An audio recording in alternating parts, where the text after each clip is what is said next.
What's going on today, guys? It is Friday here, Saturday for you. We are back with part 2 on putting in gauges because the weather outside is frightful. The fire is so delightful. Oh yeah? Since there's no place to go, we'll put gauges in Bert. We'll put gauges in Bert inside the garage with no room to spare.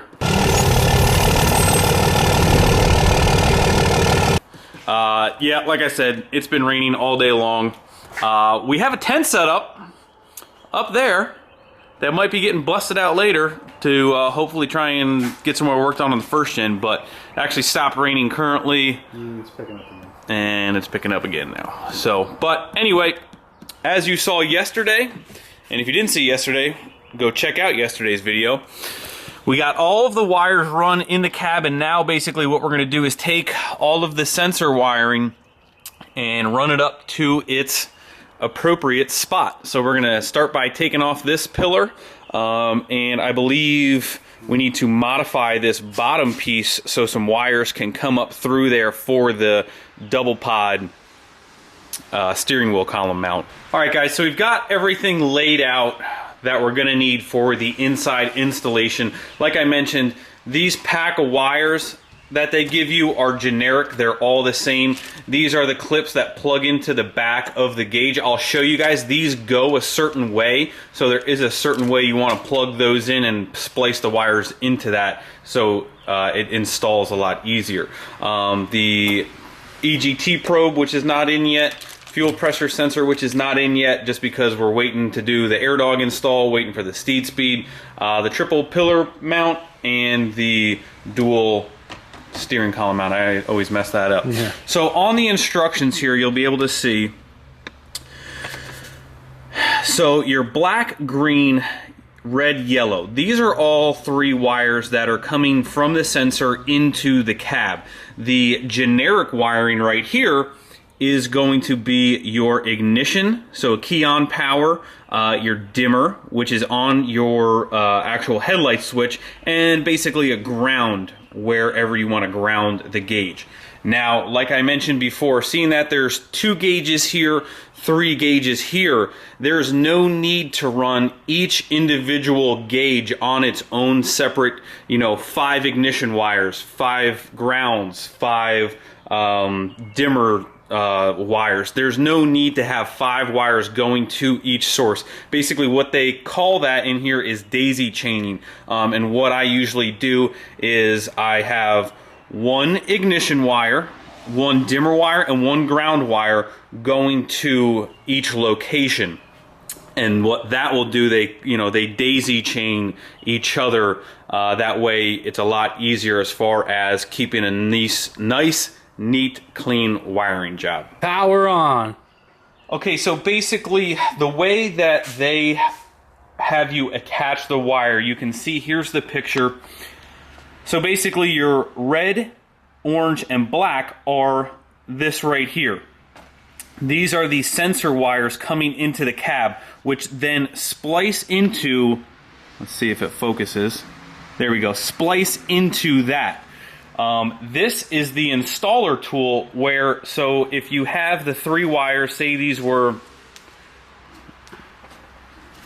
I'm actually just going to do this here. So say these are in the appropriate order. You basically line them up, and they do have specific locations. So you run these through. Come on, focus. We need some more lighting. We need more lighting. Let's get some lights. Seeing that it's not raining outside now, we're going to pull this out so we can get some better lighting.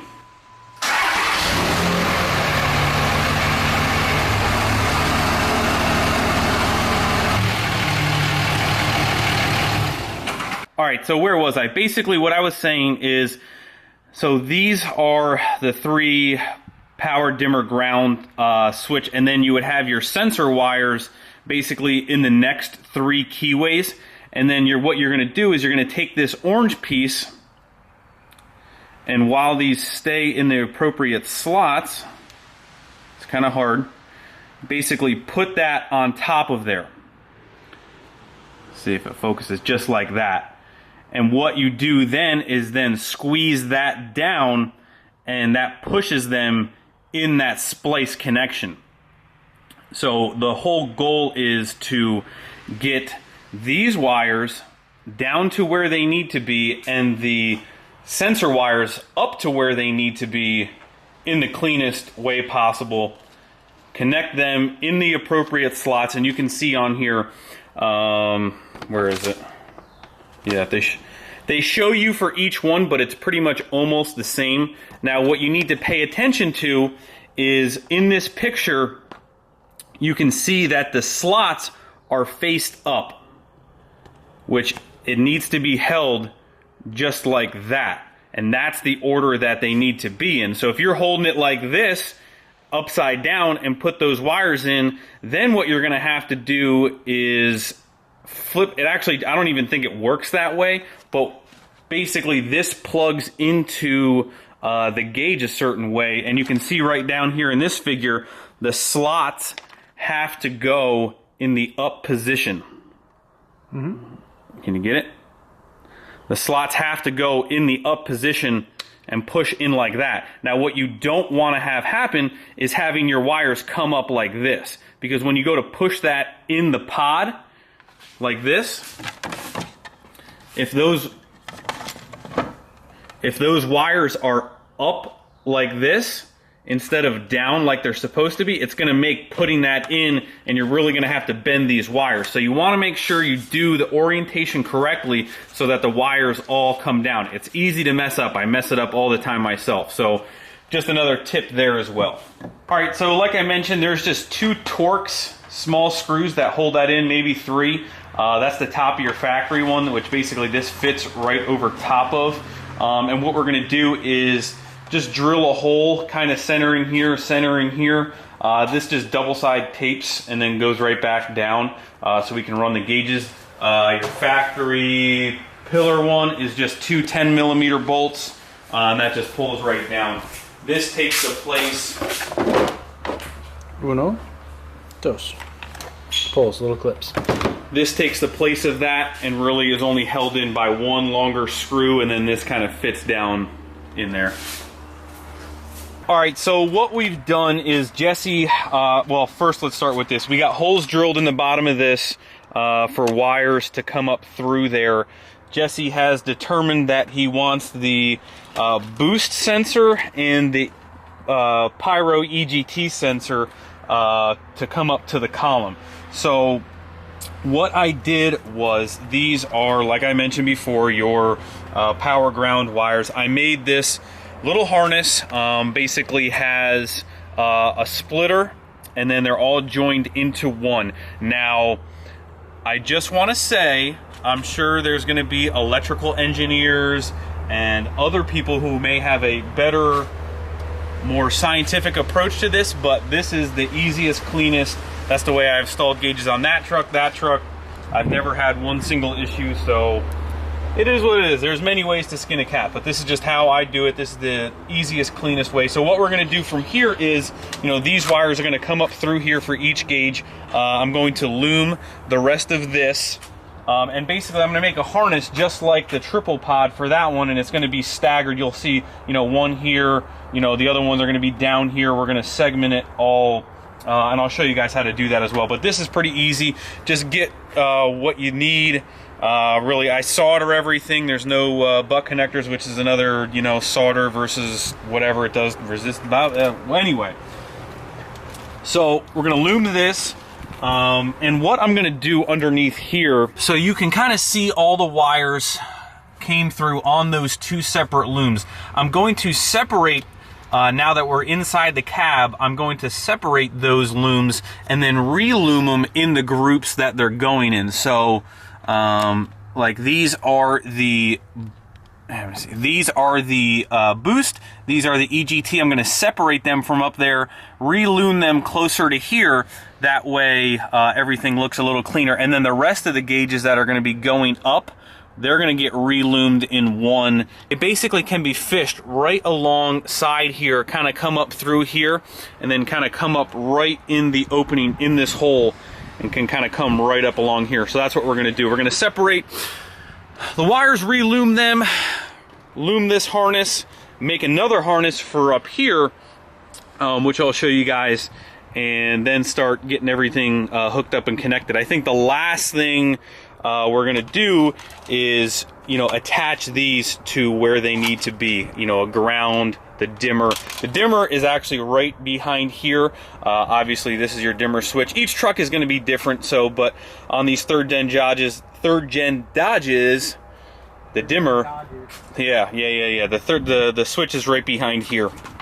All right, so we now have the boost and EGT gauge ran up through here on the collar. There's actually a factory, I'll get underneath there and show you guys later. There's a factory loop that holds all the wiring for this. So basically now we got our pillar connected. We'll run these up through here. Hey, how are you? All right, guys, so had a little bit of an issue putting the pod down, but the pod is secured now. This is on there. The other point that I forgot to mention is when you're running wires up like this and you have the sensor wires and you have the power ground wires, there's two blacks. You need to mark and know which one is your sensor ground and which one is your regular ground, because you can see on here they need to go in a specific order, like I said. So basically that's where we're at right now.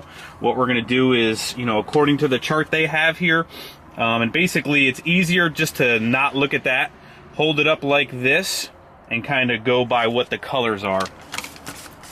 So that is what we are gonna do right meow. And what you need to also do is, I have these pliers which are really nice and I have no idea what they're actually meant for, but when you put this on here with the wires, this makes it extremely nice to basically go over the entire thing and kind of clamp down, and you want to make sure that's a good connection. All right, so that's what we're going to do. And also, this is where you need to make sure that, okay, the gauge looks like this, my wires need to go like this, so I need to make sure my orientation, the wires are faced like that, the picture's like that, so I know when I plug it in that it is the correct orientation. So these all pretty much wire the same way. Pretty much they start off with your power dimmer ground, and then your sensor wires are always the last couple ones. So it is red sensor, green sensor, black sensor, and it does take a little bit of patience here to kind of hold them just like that. Go over them one last time. Solid red, solid orange, black, red, green, black. Make sure that's my sensor one. That is my sensor one. And basically then this. Wait. What? You said sensor had the yellow mark on it. Yeah, sensor ground is the last one. Okay, yeah. You're right, I'm sorry. How dare you doubt me? Okay, and then what you want to do is put that on with your fingers. Try and verify that you are in the middle of each one, so that way when it crimps, it's good. You can get this kind of tight with your hand.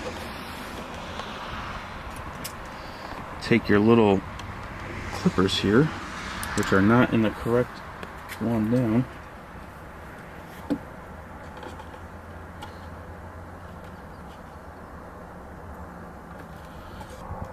Okay. Now, from there, you can remove your little tool, and then you can verify that they are pushed in all the way.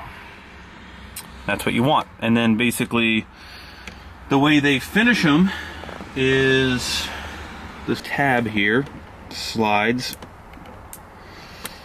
It's supposed to slide. Just like that. And then once we have verified that everything is working good, and we push this back in, once everything's hooked up, we'll go ahead and cut the tops of those off. But for now, we're gonna leave them. And then we're basically gonna do the same thing grab your pyrometer, which is a little bit different. Stuff that in there. And do the same thing. And as you can see, it is the ignition dimmer ground, and then it has the yellow sensor, red sensor, and actually there's no ground. This is actually just gets cut off. And that's pretty much it. So just got to follow the instructions for that, and then we'll catch up with you guys when we go to do the pillar. But pretty much the same process. We're just going to make a different harness for that. We're well on our way. All right, guys, so the way I am making the harness for this pillar pod is basically I'm getting one main attachment point, which is going to be down here, and then what I'm doing is I'm making separate pigtails with slack. So you can see, you know, if I attach this down here, still gives me this much slack to deal with the gauge when I'm installing it. Same thing with this. If this were to attach down here, let's just attach them all. Say these all attach down here, like so. You can see that they all have slack in them. And then what I'll do is I'll take all the blacks, mate them with a slightly larger black wire, seeing that I got 3 now. I will solder them all together with one main string going down into the truck to attach the ground, dimmer, and everything. That way you don't have just a mess of wiring going through your truck. It's all kind of contained in here, I should say. And then what I'll do is I'll see how much slack, and then if I can install the gauge shorter, I'll just cut them and splice them in up there. That way I know I have enough room to work when it's up there. So that's basically easiest, cleanest way I found to do it. Like I said, I don't know everything. I'm sure there's somebody out here that can do it better than me, but that's just the way I've done it. And that's about it. And then once we get the sensor wiring run up through there, then I'll run that. All has a lot of slack on it. I'll run that through here, run that through there, and then I'll basically try and comprise all that together up through here, be good to go. So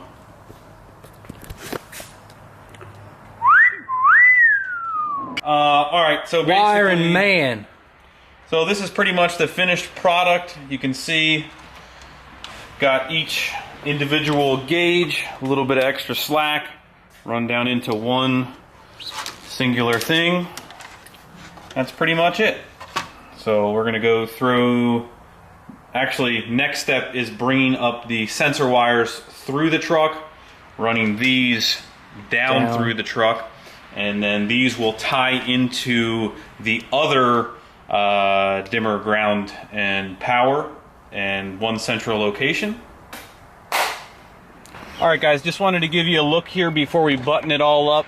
It's really hard to get loom in between each one of these, seeing that they're coming up separately, but pretty much loomed all the way down there. You can see now we have our 2 separate areas that are getting power, ground, dimmer, and these are all run with all the sensor wires, and now each hole with a lot of slack has the power stuff and the sensor stuff coming out of each hole. So now what we're going to do is go put this right up here. We'll figure out how much slack we need, and do the same with the gauges, with getting them all harnessed up. So that's pretty much it, and then we'll go over where to tap in for your power, ground, and dimmer. A ground you can pretty much put anywhere, and the dimmer can only go one place really, and then it's really just a matter of the power. You just want a nice key on power. So me and Greg were actually just talking about all the hate that's going to be on me for him doing the work on my truck. And you know what? I don't care. I'm a wiring dummy, so I'm learning, just like a lot of you on this channel. So mechanical, I'm okay with. Electrical. Okay. Nice and secure. Got that back. Fits as good as any aftermarket piece would, which is slightly less than Perfect. OEM. Yeah. But good. Just got to connect these up. All right, we'll catch back up with you once those are done, and we'll go over where we're gonna tie all these bad boys into. Yep. All right, guys. So we are now down to the final step, which is hooking up your 3 power, ground, and dimmer.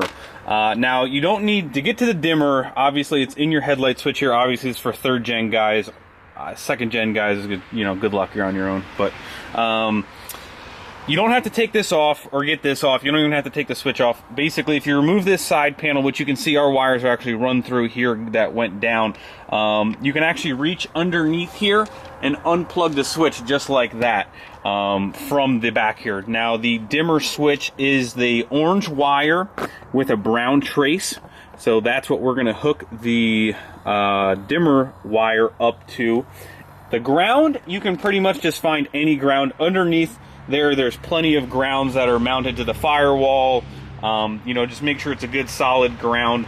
So, taking a brief break, we were going to wrap up the rear brakes and start on the front because we are almost done with the gauges now. But Greg, there's a little keyway here that locks in this ring. What's this, axle ring, Rye? Axle lock wedge. Axle lock wedge. Well, this is the axle nut. So Greg may have lost this on the other side. So we have to order one. It'll be in tomorrow. But what we're doing now is seeing that everything's got to be bled.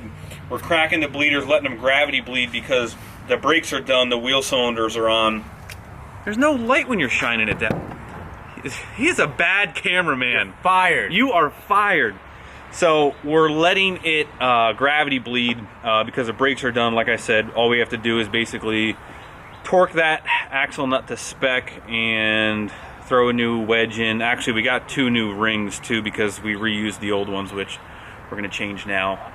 And besides that, we're going to do that tomorrow. Yeah, I don't know. Yeah. Greg ripped his brand new shirt. Oh my God. Hey, if anyone from Fleece is watching this or anybody knows somebody from Fleece working on Jesse's damn truck, show him. Boom! Jesse should be buying me a new one, but if anybody wants to send me a new t-shirt, which I'm not going to ask for, but someone from Fleece... I'm not asking, but I'm asking. Yes, but if anybody from Fleece is watching, we do buy your product, man. Yeah, I bought a whole bunch of them. All right, so this pack of wires right in front of this thingamajigger here, where all these wires come into, because I don't know what the name of that is right now off the top of my head, there is a pink wire with a yellow trace. Obviously, you definitely want to test that with a test light, which we just did, which is key on power. I can't see. You guys can't see. Anyway, yellow or pink wire, yellow trace. ISPRO does recommend putting in a fuse holder if you're going to use this light. There's a cigarette lighter, which they also say you can use. Anything that's key on power. Each truck is going to be different, but on this truck, that's what we're going to use. We're going to tap into that. Keep putting the light in front. There we go. And that'll be good. All right, guys. We're all set here. Give her a little test. Fuel pressure, rail pressure, trans temp, boost, and pyro. Oh, where's the keys?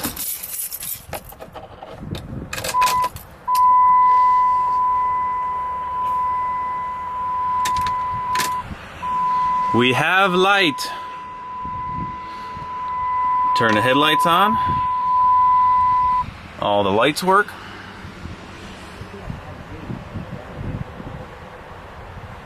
Dimmer works. Looks like it's flickering on the camera, but it's really not. But we're good to go, guys. It all works. We are actually have a rare sighting of Jesse No Boost actually working. We're going to take the intake manifold off and tap that for the boost sensor, even though we are going to get a different, let me stop that. We are going to get a different intake manifold for it, but for now it's easy enough just to show you guys to drill and tap that intake manifold.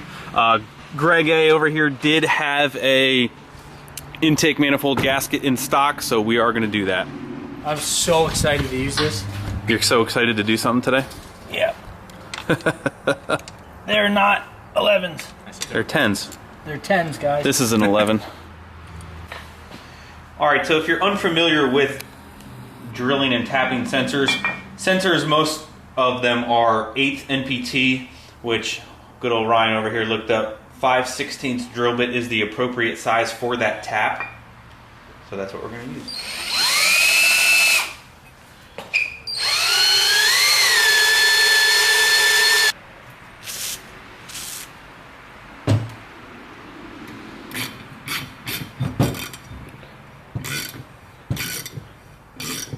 Now, if you're also unfamiliar, I don't believe, maybe Ryan can correct me, but you're not supposed to run an MPT tap all the way through. Correct. Because it's tapered. Correct. Now what you want to do here after you brake cleaned her out, just to make sure she's good, you gotta blow her out in the Waste Old Garden here.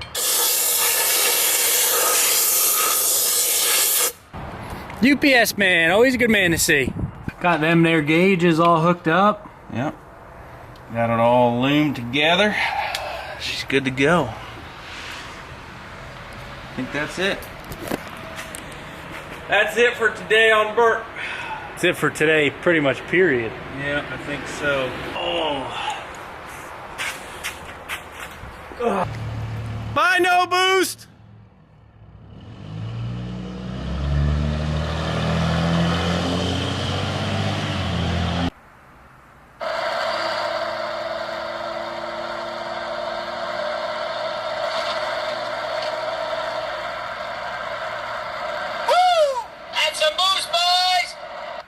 Alright guys, that's pretty much going to wrap up today's video. Hopefully that helped you with some tips and tricks if you're going to do gauges on third gens or just in general. But as always, thank you guys for watching. I appreciate you guys so much. Make sure you hit the like button before you leave and subscribe. We will see you guys tomorrow.